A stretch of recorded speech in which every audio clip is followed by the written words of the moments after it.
ఈ ఉద్యమాలను చేస్తూనే ఉంటాం.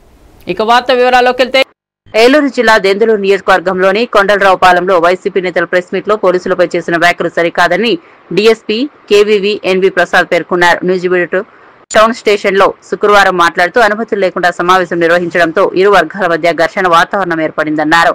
సెక్షన్ 30 అమలులో ఉందని వెల్లడించారు. ఘర్షణకు పాల్పడిన వారిలో వైసీపీకి చెందిన 15 మంది, టీడీపీకి చెందిన 5 మందిని గుర్తించామన్నారు. పోలీసులు రాజకీయం కాకుండా నిష్పక్షపాతంగా పని చేస్తున్నారని స్పష్టం చేశారు.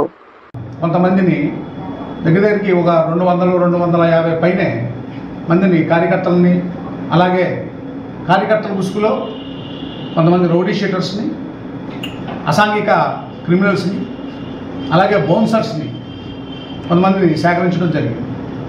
ఈ సేకరించిన విషయాన్ని దృష్టిలో పెట్టుకొని తర్వాత అక్కడ గొడవలు అవ్వకుండా పోలీసు వారు ముందస్తు చర్యలు తీసుకున్నాం. ముందు రోజే మేము అలాగా ఆ సమీకరణం చేయడం అది తప్పని చెప్పి మేము ఈ పత్రికా ప్రకటన ద్వారా నేను ఇవ్వడం జరిగింది.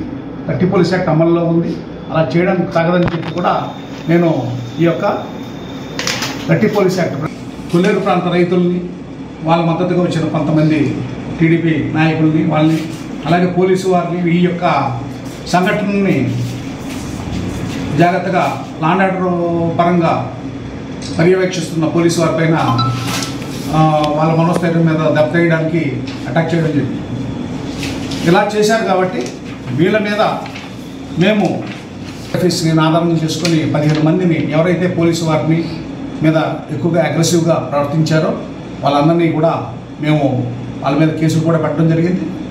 అలాగే పరిస్థితుల్ని వాళ్ళ చేతిలోకి తీసుకున్నారు కాబట్టి కొంతమంది టీడీపీ వాళ్ళ మీద కూడా వాళ్ళు కూడా మా మీద కొంతమంది కొంచెం అగ్రెసివ్గా ప్రవర్తించారు.